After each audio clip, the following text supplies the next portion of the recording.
Spring-heeled Jack. Spring-heeled Jack is an entity in English folklore from the Victorian era who was known for his startling hops. The first claimed sighting of Spring-heeled Jack was in 1837. Later sightings were reported all over Great Britain and were especially prevalent in suburban London, the Midlands, and Scotland. There are many theories about the nature and identity of Spring-heeled Jack. This urban legend was very popular in its time due to the tales of his bizarre appearance and ability to make extraordinary leaps, to the point that he became the subject of several works of fiction.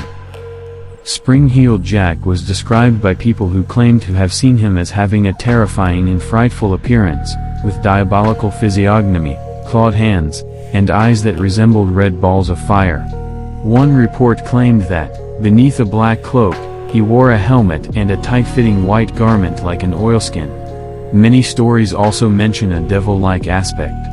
Others said he was tall and thin, with the appearance of a gentleman. Several reports mentioned that he could breathe out blue and white flames and that he wore sharp metallic claws at his fingertips. At least 2 people claimed that he was able to speak comprehensible English. History, precedents. In the early 19th century, there were reports of ghosts that stalked the streets of London. These human-like figures were described as pale and stalked and preyed on lone pedestrians. The stories told of these figures formed part of a distinct ghost tradition in London which, some writers have argued, formed the foundation of the later legend of Spring-heeled Jack. The most important of these early entities was the Hammersmith Ghost, which in 1803 and 1804 was reported in Hammersmith, on the western fringes of London. It would later reappear in 1824. Another apparition, the Southampton Ghost, was also reported as assaulting individuals in the night. This particular spirit bore many of the characteristics of Spring-heeled Jack and was reported as jumping over houses and being over 10 feet, 3.0 meters, tall. Early reports.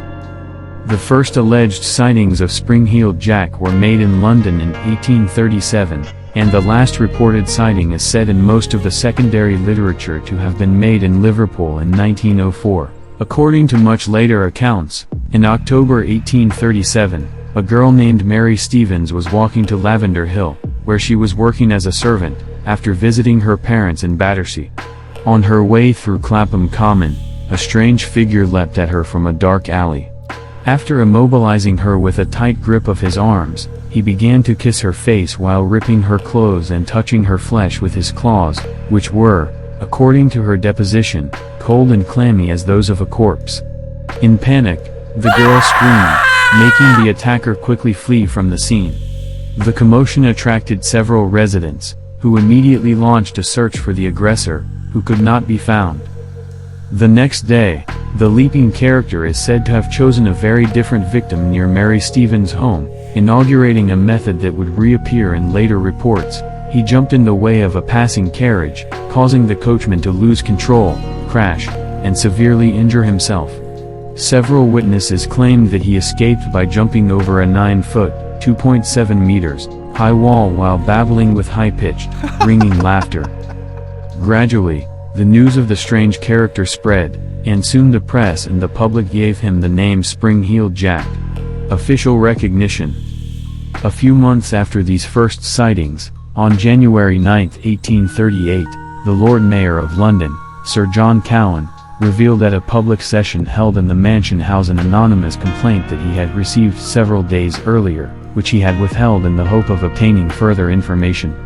The correspondent, who signed the letter as a resident of Peckham, wrote, "It appears that some individuals, of, as the writer believes, the highest ranks of life, have laid a wager with a mischievous and foolhardy companion, that he will not take upon himself the task of visiting many of the villages near London in 3 different disguises, a ghost, a bear, and a devil, and moreover, that he will not enter a gentleman's gardens for the purpose of alarming the inmates of the house. The wager has, however, been accepted, and the unmanly villain has succeeded in depriving 7 ladies of their senses, 2 of whom were not likely to recover, but to become burdens to their families. At one house, the man rang the bell, and on the servant coming to open the door, This worse-than-brute stood in no less dreadful figure than a spectre clad most perfectly. As a result, the poor girl immediately swooned and hasn't been able to come to her senses since. The affair has now been going on for some time, and, strange to say, the papers are still silent on the subject. The writer has reason to believe that they have the whole history at their finger ends but, through interested motives, are induced to remain silent. Though the Lord Mayor seemed fairly skeptical, a member of the audience confirmed that servant girls in Kensington, Hammersmith, and Ealing tell dreadful stories of this ghost or devil. The matter was reported in the Times on January 9th, other national papers on January 10th, and, on the day after that, the Lord Mayor showed a crowded gathering a pile of letters from various places in and around London complaining of similar wicked pranks. The quantity of letters that poured into the Mansion House suggests that the stories were widespread in suburban London. One writer said several young women in Hammersmith had been frightened into dangerous fits and some severely wounded by the sort of claws the miscreant wore on his hands. Another correspondent claimed that the trickster had repeatedly been seen in Lewisham and Blackheath, as well as Stockwell, Brixton, Camberwell, and Vauxhall, where several people had died of fright and others had fits. The Lord Mayor himself was in two minds about the affair. He thought the greatest exaggerations had been made, and that it was quite impossible that the ghost performs the feats of a devil upon earth, but on the other hand, someone he trusted had told him of a servant girl at Forest Hill who had been scared into fits by a figure in a bear's skin. He was confident the person or persons involved in this pantomime display would be caught and punished. The police were instructed to search for the individual responsible, and rewards were offered. A peculiar report from the Brighton Gazette, which appeared in the April 14, 1838, edition of the Times, related how a gardener in Rose Hill, Sussex, had been terrified by a creature of unknown nature. The Times wrote that Spring-Heeled Jack has, it seems, found his way to the Sussex coast, even though the report bore little resemblance to other accounts of Jack. The incident occurred on April 13, when it appeared to a gardener in the shape of a bear or some other four-footed animal. Having attracted the gardener's attention with a growl, it then climbed the garden wall and ran along it on all fours, before jumping down and chasing the gardener for some time. After terrifying the gardener, the apparition scaled the wall and made its exit. The Scales and Alsop reports. Perhaps the best known of the alleged incidents involving Spring-Heeled Jack were the attacks on two teenage girls, Lucy Scales and Jane Alsop. The Alsop report was widely covered by the newspapers, including a piece in the Times, while fewer reports appeared in relation to the attack on Scales. The press coverage of these two attacks helped to raise the profile of Spring-Heeled Jack, Alsop's case. Jane Alsop reported that on the night of February 19, 1838, she answered the door of her father's house to a man claiming to be a police officer, who told her to bring a light, claiming "We have caught Spring-Heeled Jack here in the lane." She brought the person a candle and noticed that he wore a large cloak. The moment she had handed him the candle, however, he threw off the cloak and presented a most hideous and frightful appearance, vomiting blue and white flames from his mouth while his eyes resembled red balls of fire. Miss Alsop reported that he wore a large helmet and that his clothing, which appeared to be very tight-fitting, resembled white oilskin. Without saying a word, he caught hold of her and began tearing her gown with his claws, which she was certain were of some metallic substance. She screamed for help, and managed to get away from him and ran towards the house. He caught her on the steps and tore her neck and arms with his claws. She was rescued by one of her sisters, after which her assailant fled. Scales case. 8 days after the attack on Miss Alsop, on February 28, 1838, 18-year-old Lucy Scales and her sister were returning home after visiting their brother, a butcher who lived in a respectable part of Limehouse. In her deposition to the police, Miss Scales stated that as she and her sister were passing along Green Dragon Alley, they observed a person standing at an angle in the passage. She was walking in front of her sister at the time, and just as she came up to the person, who was wearing a large cloak, he spurted a quantity of blue flame in her face, which deprived her of her sight, and so alarmed her that she instantly dropped to the ground, and was seized with violent fits that continued for several hours. Her brother added that on the evening in question, he had heard the loud screams of one of his sister's moments after they had left his house, and on running up Green Dragon Alley, he found his sister Lucy on the ground in a fit, with her sister attempting to hold and support her. She was taken home, and he then learned from his other sister what had happened. She described Lucy's assailant as being of tall, thin, and gentlemanly appearance, covered in a large cloak, and carrying a small lamp or bullseye lantern similar to those used by the police. The individual did not speak, nor did he try to lay hands on them, but instead walked quickly away. Every effort was made by the police to discover the author of these and similar outrages, and several people were questioned, but were set free. The legend spreads. The Times reported the alleged attack on Jane Alsop on March 2, 1838, under the heading "The Late Outrage at Old Ford." This was followed by an account of the trial of one Thomas Milbank, who, immediately after the reported attack on Jane Alsop, had boasted in the Morgan's Arms that he was Spring-Heeled Jack. He was arrested and tried at Lambeth Street Court. The arresting officer was James Lee, who had earlier arrested William Corder, the Red Barn murderer. Milbank had been wearing white overalls and a greatcoat, which he dropped outside the house, and the candle he dropped was also found. He escaped conviction only because Jane Alsop insisted her attacker had breathed fire, and Milbank admitted he could do no such thing. Most of the other accounts were written long after the date. Contemporary newspapers do not mention them. After these incidents, Spring-Heeled Jack became one of the most popular characters of the period. His alleged exploits were reported in the newspapers and became the subject of several penny dreadfuls and plays performed in the cheap theaters that abounded at the time. The devil was even renamed Spring-Heeled Jack in some Punch and Judy shows, as recounted by Henry Mayhew in his London Labour and the London Poor. "This here is Satan, we might say the devil, but that isn't right, and people don't like such words. He is now commonly called Spring-Heeled Jack or the Rossian Bear that's since the war." But, even as his fame was growing, reports of Spring-Heeled Jack's appearances became less frequent and more widespread. In 1843, however, a wave of sightings swept the country again. A report from Northamptonshire described him as the very image of the devil himself, with horns and eyes of flame, and in East Anglia, reports of attacks on drivers of mail coaches became common. In July 1847, a Spring-Heeled Jack investigation in Taymouth, Devon led to Captain Finch being convicted of 2 charges of assault against women, during which he is said to have been disguised in a skin coat, which had the appearance of a bullock's hide, skullcap, horns, and mask. The legend was linked with the phenomenon of the devil's footprints, which appeared in Devon in February 1855. The last report. In the beginning of the 1870s, Spring-Heeled Jack was reported again in several places distant from each other. In November 1872, the News of the World reported that Peckham was in a state of commotion owing to what is known as the Peckham Ghost, a mysterious figure, quite alarming in appearance.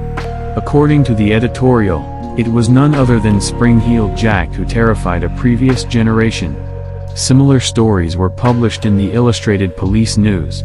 In April and May 1873, there were numerous sightings of the Park Ghost in Sheffield, which locals also came to identify as Spring-Heeled Jack. Aldershot. This news was followed by more reported sightings, until in August 1877, one of the most notable reports about Spring-Heeled Jack came from a group of soldiers in Aldershot's barracks.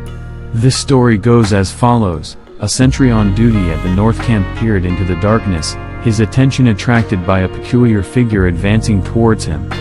The soldier issued a challenge, which went unheeded, and the figure came up beside him and delivered several slaps to his face.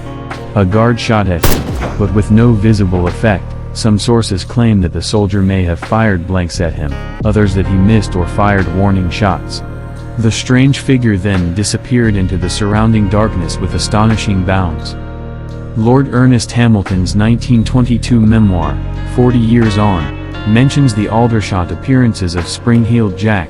However, he, apparently erroneously, says that they occurred in the winter of 1879, after his regiment, the 60th Rifles, had moved to Aldershot, and that similar appearances had occurred when the regiment was barracked at Colchester in the winter of 1878. He adds that the panic became so great at Aldershot that sentries were issued ammunition and ordered to shoot the night terror on sight, following which the appearances ceased. Hamilton thought that the appearances were actually pranks, carried out by one of his fellow officers, Lieutenant Alfrey. Lincolnshire. In the autumn of 1877, Spring-Heeled Jack was reportedly seen at Newport Arch, in Lincoln, Lincolnshire, wearing a sheepskin. An angry mob supposedly chased him and cornered him, and just as in Aldershot a while before, residents fired at him to no effect.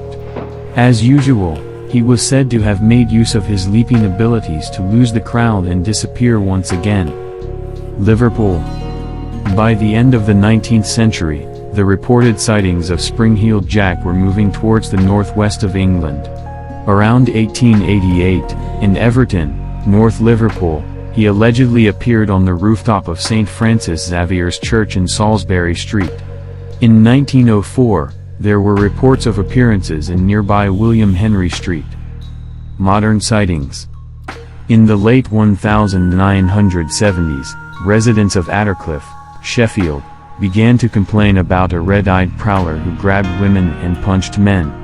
The man was said to bound between rooftops and walk down the sides of walls. In South Herefordshire, not far from the Welsh border, a traveling salesman named Marshall claimed to have had an encounter with a similar entity in 1986.